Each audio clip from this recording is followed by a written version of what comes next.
Myles, the U.S. is clearly adapting to a world where it no longer is the sole superpower. They're focusing on tariffs, reshoring, and countering China and Russia. But where does Canada and specifically Alberta fit into the shift? Great question, Carl. Canada is actually a key player in U.S. strategy. Think about energy. Alberta's oil sands supply the U.S. with heavy crude, reducing America's reliance on OPEC or Venezuela. Even after Keystone XL was canceled, pipelines like Enbridge Line 5 keep that energy flowing. That's a huge deal for U.S. energy security. But what about beyond oil? How else is Canada supporting the U.S. in this multipolar world?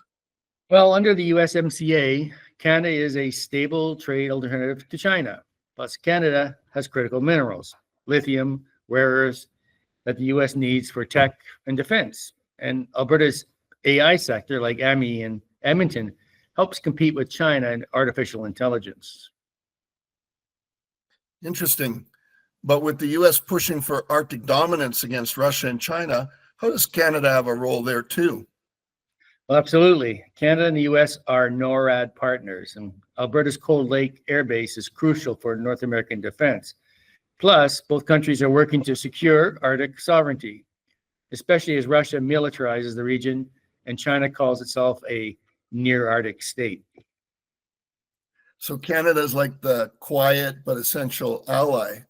But Myles, is this all smooth sailing? Any tensions between the U.S. and Canada in this transition?